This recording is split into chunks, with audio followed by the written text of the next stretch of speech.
Today, I would like to come to you with a message that may perhaps sound a little bit more unusual, a little different. And that is a message from a youth, a person like myself who is still young, to today's parents, today's elderly people who have kids who are in their prime age growing up now, teenagers, and all these influential ages.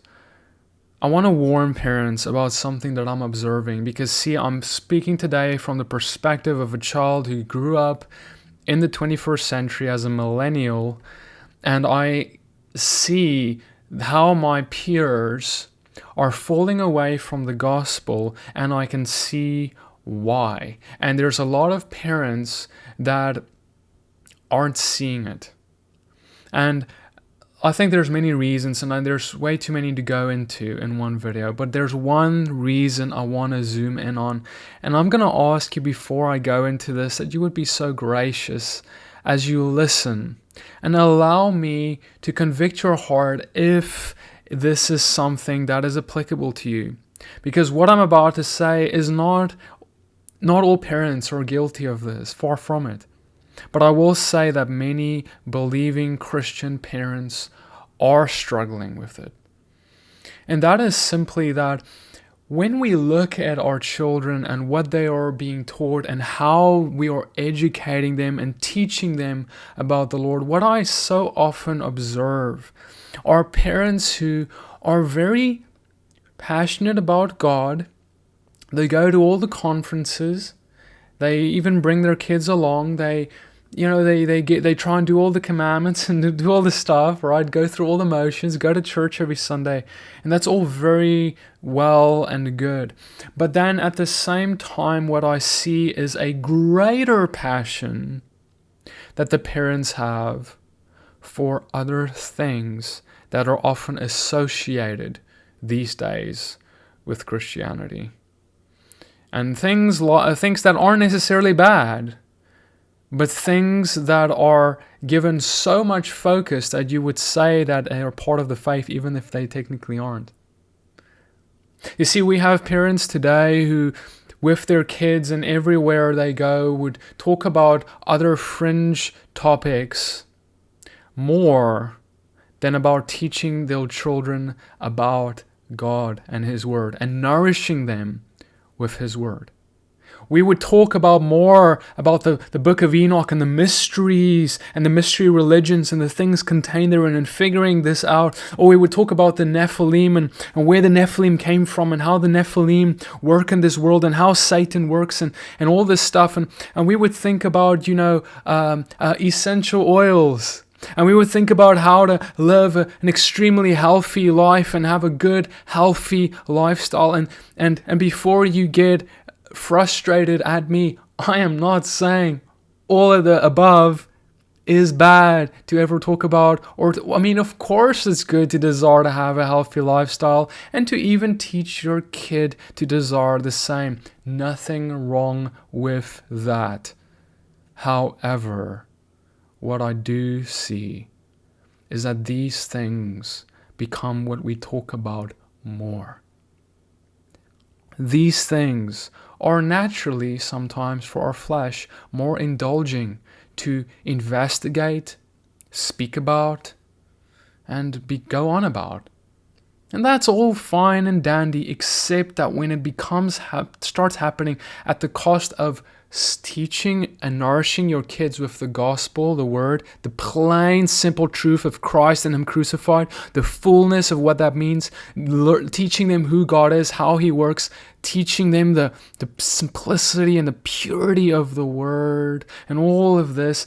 Sometimes these things start falling by the wayside. Because see, here's the thing, brothers and sisters. I'd rather be casting out demons every week and see me baptize people than talking to them all the time about what the Nephilim is up to. I would more often be nourishing them with the knowledge of the amazing healing power that the gospel has over every disease and issue versus constantly, instead of that, talking more about what vitamin they need to take today. You see, and I'm not against vitamins. I'm not against this stuff. Don't misunderstand me.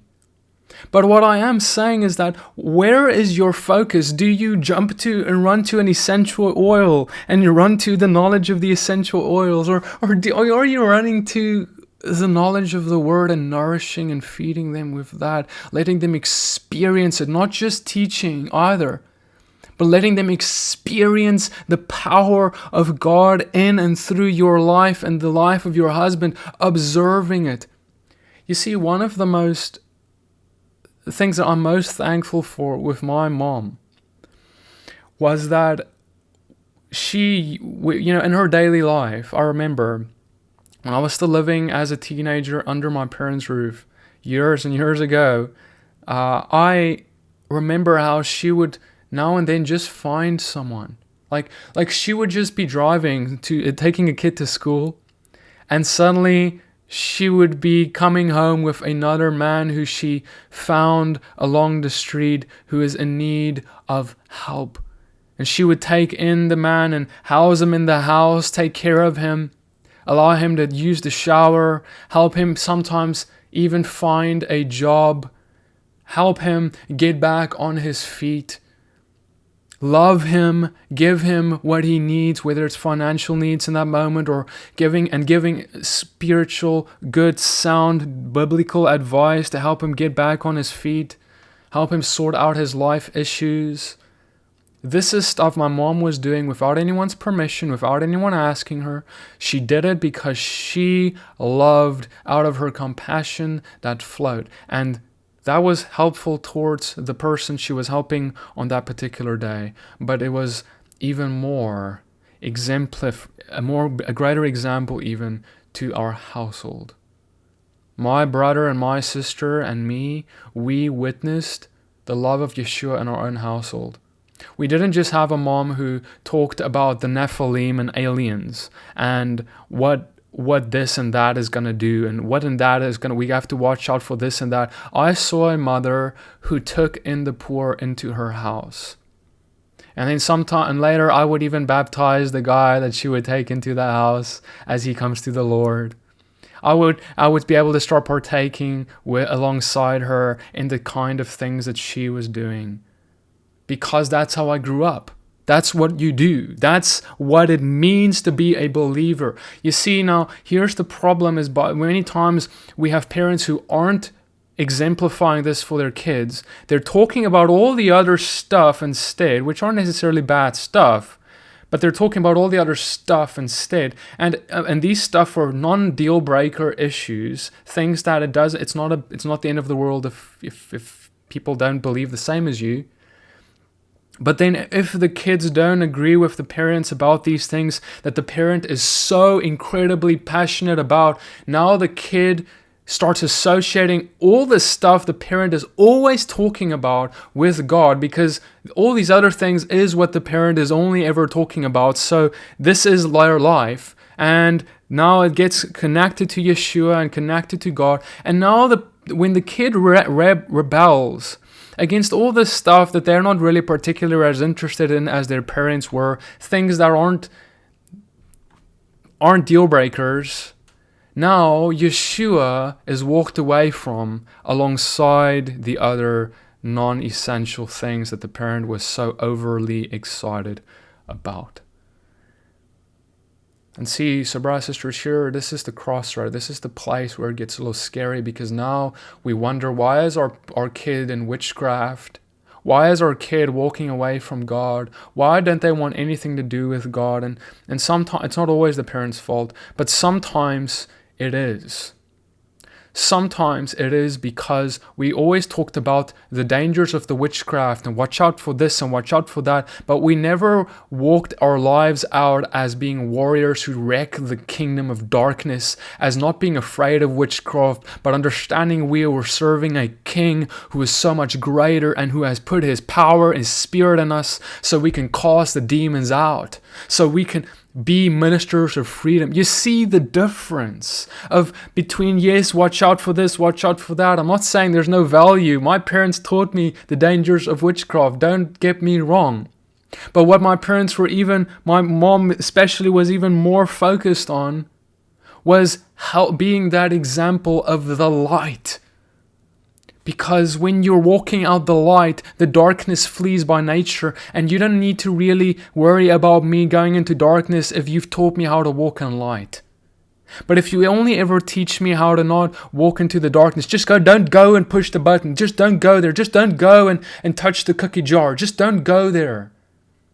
But you've never given me a taste of what it's like to actually go where I'm supposed to go and be a light, to go and be a witness, to go and walk like Yeshua, experience the Spirit of God working through me while He loves someone else through me, and I experience the freedom that person receives through me because I'm walking out the life of the Messiah. If you as a parent, you don't teach me that, you can tell me to stay away from witchcraft, but the witchcraft only sounds appetizing because you've never shown me how I can fill the hole in my heart that's there because I need to walk in the light. I am a spiritual being, and I need to experience the supernatural spiritual things God made me to experience. But if I don't get to experience that in my household with God through my parents, I'm going to look for it somewhere else.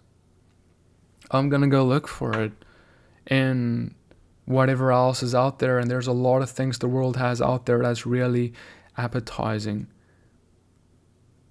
So parents, I don't want you to get me wrong here. I want you to listen. I want you to hear that if you want to know how can I be a witness to my kids that's powerful, then do what I'm talking about here.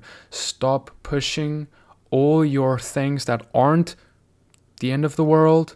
They may be fascinating to you, they may be interesting, but the biggest question that you have to ask yourself is, what do my kids absolutely need? Because we spend an awful lot of time speaking about stuff, being so passionate about stuff Yeshua never spoke a word about.